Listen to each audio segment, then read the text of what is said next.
Cousins Nia and Monet are refused entry at Preva, the club Monet frequents, by the club's security, big back D-Lo, but the club's promoter, JayR, intervenes and lets them in. JayR asks for Nia's number, and Monet warns Nia not to get involved with him because he got way too many hoes. After their night ends, Nia, the black Doja Cat, says JayR is so fine, but got way too many beaches. Unbeknownst to her, JayR can hear her. He says the women are for business so that he can get as many beautiful women into the club as he can. By the end of it, he gifts them money so they can eat at Waffle House to sober up. Said Preva's owner is visited by Mook, the man who lent him the money to open the Pink Pony Club. When Mook asks for his money back with 25% interest, Said negotiates 10% and asks for a month to produce the money. Mook stands firm on 25% and gives him a week. Later, a stressed-out Said shares Mook's demands with JayR and D-Lo and tells them that he is barely making a profit from the club. He suspects that what Mook really wants is to take over the club, not just get back his money. The next day, the blonde Remy Ma tells her friend Nia to be careful with JayR, but of course the Tubi bestie is ignored. JayR and Nia go on their first date, and they hit it off. When she refuses to sleep with him, saying she wants to get to know him more, he breaks another girl like a glow stick and ghosts Nia.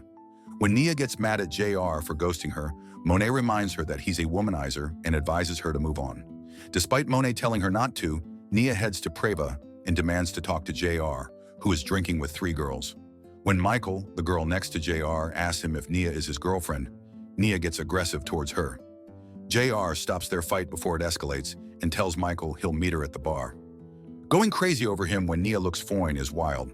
When Nia confronts him about him ghosting her and being surrounded by girls, he explains that he has been busy and he's working. He apologizes, and they do the nasty and make their relationship official. Someone calls the state and reports that Preva sells liquor to some underage girls. Because of this, Preva is inspected again for the 3rd time, and Said needs to pay another fine. Next time, they're going to take their liquor license. Said suspects that Mook is the one behind everything to force him to sell the club. After Said shares the situation with JayR and D-Lo, D-Lo asks JayR why he's been MIA. When JayR says he's been chilling and laying low, D-Lo guesses that he has been spending time with Nia. He warns him not to get too caught up with Nia because she seems so toxic. And JayR isn't.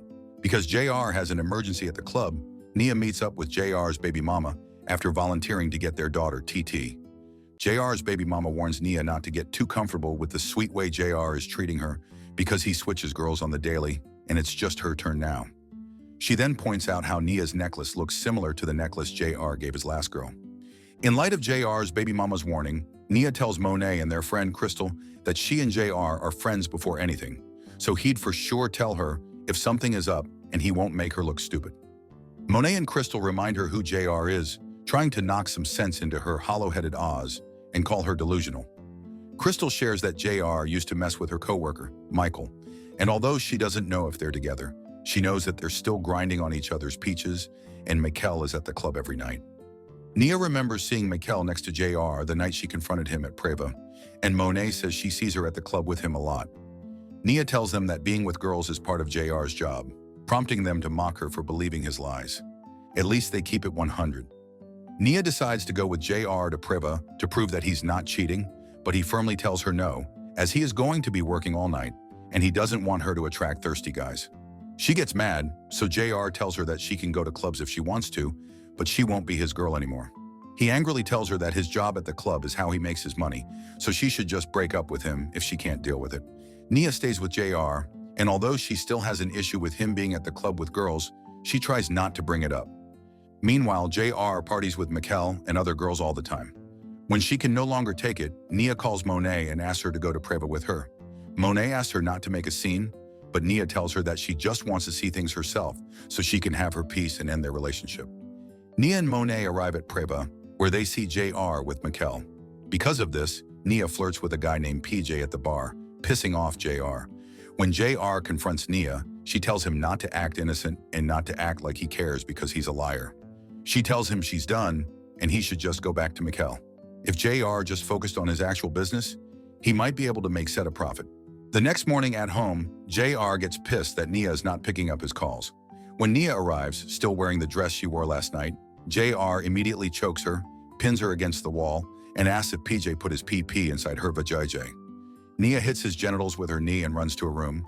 Through the locked door, Nia tells JR that she didn't sleep with PJ, but he doesn't believe her, and he sobs as he tells her that he was just sitting beside Mikkel. Nia caresses the crying JR and explains that she was just so mad, but she'd never hurt him by sleeping with another man. She adds that she spent the night at Monet's because she wanted to make him feel the way he made her feel.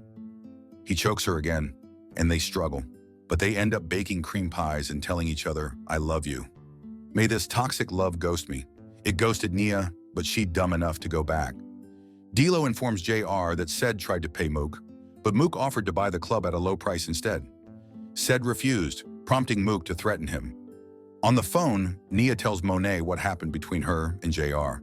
She says she spent the night at PJ's to piss JR off, but they didn't consummate.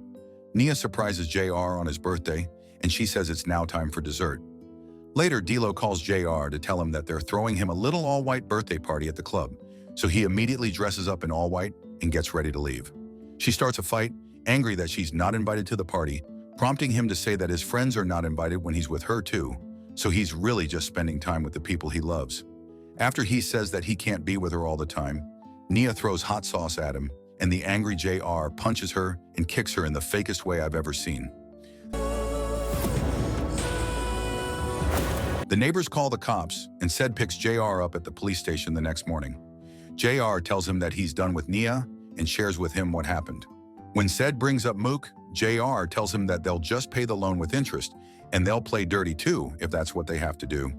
Since he already has grandkids, Ced refuses to escalate and is leaning towards selling the club just to keep the peace. JR tells him to sell the club to him instead, and he'll deal with Mook. JR buys the club and finalizes the ownership transfer. He starts running the club, and he sleeps with multiple women. He meets up with Nia, and they fight again, and Nia ignores his calls. When Mook hears about the ownership transfer, he visits JR to ask him for the money Ced owes him, but JR tells him that he knows he's after the club and not the loan. Mook tells him to sell him the club, but JR firmly refuses. After getting eaten out by Mikkel, JR actually kisses her back. Seconds after, someone shoots him multiple times, prompting D'Lo and Mikkel to scramble to get help. Nia stays at the hospital with JR, who tells the cop investigating the incident that he thinks he was just at the wrong place at the wrong time because he has no enemies. Shortly after, Ced and D'Lo visit JR, and Ced informs JR that the city shut the club down temporarily because of all the citations. He advises him to lie low for a while and look for other investments because Mook will for sure do more harm. Soon, JR gets discharged, and he continues his recovery at home. After receiving a raunchy photo from Mikkel, JR retreats to a room and gets on a call with Mikkel. When Nia overhears him talking dirty, Nia confronts JR, who chokes her. While JR is sleeping, Nia unlocks his phone using JR's fugly face. To her horror, as she goes through his phone, she learns that he's banging Monet. The beach did warn you, Oz, but that's diabolical. She wakes him up by throwing water at him, and she confronts him. After he explains that he and Monet happened a long time ago, he leaves her as he's tired of always fighting with her, especially now that he has a lot on his plate. Nia sobs in bed, and she later drives to Monet's. She confronts her about sleeping with her man and throws hands. Someone tries to break into JR's house. He shoots at the door, but fails to catch whoever it is. The next day, JR informs D'Lo about the attempted break-in. He expresses his frustration about everything that's going on in his life and says that Mook needs to go. Nia shows up and threatens to destroy JR's truck. D'Lo tries to calm her down, but JR chokes her and points his gun at her face, threatening to blow her face off, prompting Nia to leave. "Girl, someone needs to slap some sense into you because that man ain't shh." Later, JR leaves Nia a voicemail, telling her he loves her and asking her to call him back. He then sends her a message, thanking her for everything, in case she doesn't want to get back with him. Meanwhile, Nia is in bed sobbing. While JR is in bed with Mikkel, he receives a text from Monet, who tells him that Nia really did spend the night with PJ. JR immediately drives to Nia's to confront her. They fight and it gets ugly, but they end up touching each other's perineum. They become okay for a while until they fight again about loyalty. Lord, this back and forth is giving me whiplash. Later, someone fatally shoots D'Lo. During D'Lo's funeral, even Michael Jackson attends. Afterwards, Ced advises JR to just surrender to Mook because Mook will take more from him. Nia secretly goes on a date with Mook, unaware of who he is. The date is soon followed by many rodeos. She riding that ding-dong, and JR gets pissed at Nia for ignoring his calls. One day, when Nia leaves her phone in the car, JR sees an incoming call from Mook. Later that night, JR catches Nia and Mook getting jiggly with it, and he points his gun at them. As he makes Nia hold his gun, he informs her that Mook is the one who's trying to kill him and the one who killed D'Lo. He adds that he's been following her and that after he bangs her, he'll kill them both. Mook says he has no idea what he's talking about, but he orders him to shut up. JR makes Nia choose. As Mook tells Nia that he loves her, Nia shoots him dead. She sobs and apologizes to JR, who slowly takes his gun and hugs her as he tells her that it's okay. He then apologizes to her and shoots her face, killing her. Well, I don't even know how to end this recap. It ends just like that. Tubi got me effed up. What did y'all think of this one?